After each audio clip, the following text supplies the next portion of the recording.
Hello guys. आज हम accounting fundamental के बारे में बात करेंगे। कभी कभी क्या होता है कि बहुत बार हमें अकाउंट्स बनाना तो आ जाता है, लेकिन हम चीज़ों को कहीं ना कहीं शायद रटना शुरू कर देते हैं। अकाउंटिंग हमेशा कंसेप्ट्स पे चलता है, और सबसे पहला जो अकाउंटिंग का बेस बनाता है, जो कॉन्सेप्ट है, वो है डेबिट और क्रेडिट का कॉन्सेप्ट। और ये आज हम ट्रेडिशनल रूल के हिसाब से सीखेंगे कि किस अकाउंट को हम डेबिट करें और किसको क्रेडिट करें। ठीक है, तो ये सारे स्टूडेंट्स के लिए है जो बेसिक लेवल से अकाउंटिंग सीखना चाहते हैं, या वो लोग जो कॉम्पिटिटिव एग्जाम्स के लिए तैयारी कर रहे हैं। So I welcome you all. I hope कि आपको समझ में आए और आपका कंसेप्ट क्लियर हो। तो यहाँ शुरुआत करते हैं, अकाउंटिंग थ्रू ट्रेडिशनल अप्रोच। तो ट्रेडिशनल अप्रोच में हम जनरली तीन अकाउंट को बनाते हैं। पहला है पर्सनल अकाउंट, दूसरा है रियल अकाउंट, और तीसरा है नॉमिनल अकाउंट।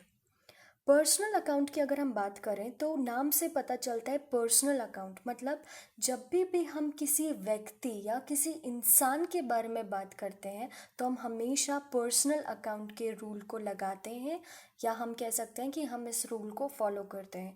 और ये रूल हमें बोलता है debit the receiver and credit the giver.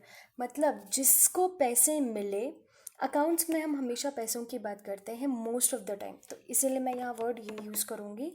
So I hope you can relate it. Okay, so जब भी हमें पैसे मिले तो हम हमेशा उसे डेबिट करें पर्सनल रूल के हिसाब से, और जिस इंसान ने पैसे दिए हैं हम उसको क्रेडिट करेंगे। सेकेंड रूल यहाँ पे आता है हमारा रियल अकाउंट। रियल अकाउंट, जब भी हम रियल अकाउंट के बारे में बात करते हैं तो ये हमें किसी वस्तु या किसी थिंग के बारे में बताता है। मतलब जब भी हम किसी वस्तु या किसी सामान, किसी चीज़ के बारे में बात करते हैं तो हम इसे रियल अकाउंट के रूल से लगाते हैं और उसे फॉलो करते हैं। ये बोलता है debit what comes in and credit what goes out. मतलब बिजनेस में जो चीज़ आई है हम उसे क्या कर दें, डेबिट कर दें, और जो चीज़ बिजनेस से गई है हम उसे क्रेडिट कर दें। ठीक है, अभी के लिए अकाउंट जो भी हमें ये जो रूल्स हैं ये हमें दिमाग में रखने होंगे, लेकिन हम इसको और अच्छे से एक एग्जाम्पल के थ्रू समझेंगे। ठीक है, तो अब तीसरा अकाउंट जो आता है वो हमारे पास है नॉमिनल अकाउंट। तो नॉमिनल अकाउंट हमें बोलता है कि बिजनेस में किए गए हर एक मुनाफे या खर्चे की जब भी हम बात करें तो हम उसे नॉमिनल अकाउंट में डालेंगे। ठीक है, तो ये बोलता है कि जब भी हम कोई खर्चा या हमारे बिजनेस में कोई नुकसान होता है तो नॉमिनल रूल के हिसाब से हम उसे डेबिट करते हैं, और जब भी हमें कोई फ़ायदा या गेन होता है तो हम उसे क्रेडिट करते हैं। तो यहाँ पे हमने सीखा तीन रूल के बारे में, तीन अकाउंट के बारे में, पर्सनल, रियल एंड नॉमिनल।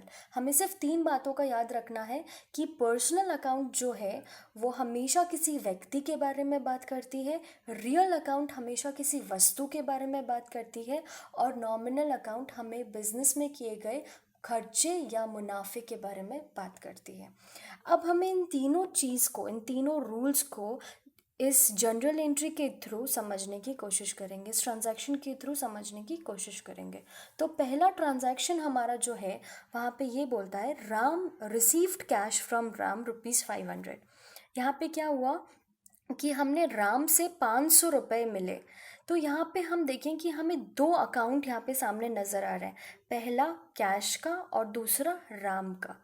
ठीक है, तो कैश क्या है? कैश एक वस्तु है, और मैंने बताया कि जब भी हम किसी वस्तु के बारे में बात करेंगे हम हमेशा रियल अकाउंट के रूल को फॉलो करेंगे। तो रियल अकाउंट यहाँ पे क्या बोलता है, debit what comes in and credit what goes out. Received cash, received cash मतलब बिजनेस में क्या आया, कैश मिला है, हमें कैश रिसीव हुआ है, हमें बिजनेस में वो आया है। तो किसी भी आती हुई चीज़ को रियल अकाउंट के थ्रू वो क्या बोलता है कि डेबिट व्हाट कम्स इन, मतलब हम डेबिट करें कैश को। क्यों? क्योंकि कैश बिजनेस में आया है, मतलब हम कैश को यहाँ पे क्या कर देंगे, डेबिट कर देंगे। और राम, राम क्या है, राम एक व्यक्ति है। और जैसा कि मैंने बताया कि जब भी हम एक व्यक्ति के बारे में बात करते हैं हम पर्सनल अकाउंट के रूल को फॉलो करते हैं। तो पर्सनल अकाउंट क्या बोलता है, debit the receiver and credit the giver. यहाँ पे राम क्या है, राम गिवर है। क्यों, क्योंकि राम ने हमें 500 रुपए दिए हैं। ये ट्रांजैक्शन को फिर से पढ़े, रिसीव्ड कैश फ्रॉम राम, मतलब राम से हमें 500 रुपये मिले, मतलब वो गिवर है।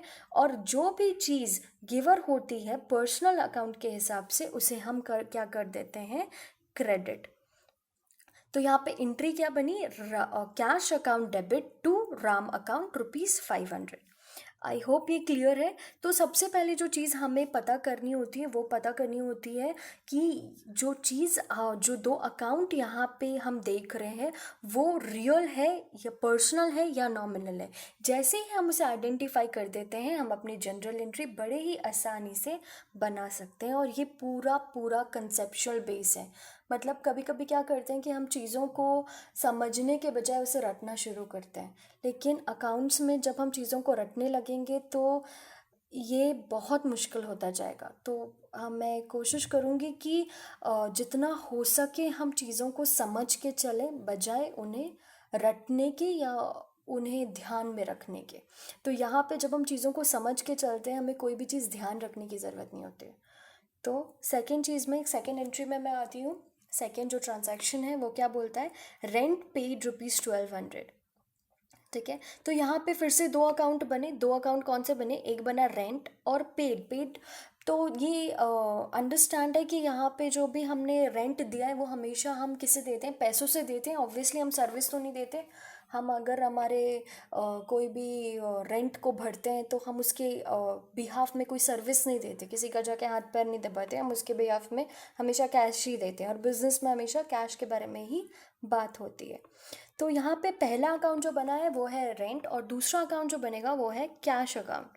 सो फिर से हम बात करेंगे रेंट। रेंट क्या है, रेंट मेरे लिए एक एक्सपेंस है। रेंट बिजनेस का एक्सपेंस होता है। कभी कभी क्या होता है बिजनेस में, बिजनेस को चलाने के लिए हमें बहुत सारे खर्चे करने की ज़रूरत पड़ती है। कभी हम इलेक्ट्रिसिटी का खर्चा करते हैं, कभी हम सैलरी देते हैं।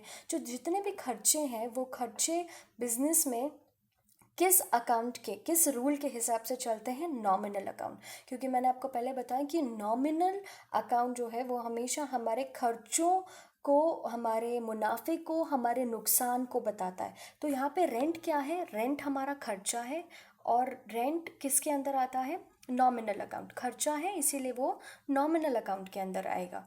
ठीक है, तो रेंट पेड, रेंट हमने दिया मतलब हमने खर्चा किया। तो क्या बोलता है नॉमिनल अकाउंट कि जब भी हम कोई खर्चा करते हैं उसे हम हमेशा डेबिट करते हैं। यहाँ पे देखें आप, debit all expenses and losses. तो रेंट को हम क्या कर देंगे, बहुत ही आसान है ये, रेंट को हम कर देंगे डेबिट। ठीक है, दूसरी जो एंट्री है, दूसरा जो अकाउंट है वो हमारा बनता है कैश। यहाँ पे दो चीज़ इन्वॉल्व है, रेंट और कैश। तो रेंट को हमने देख लिया, अब है कैश। कैश क्या है, मैंने पहले भी बोला कैश एक वस्तु है, एक थिंग है। ठीक है, वो होता है रियल अकाउंट। वो रियल अकाउंट के हिसाब से हम उसे जज करेंगे।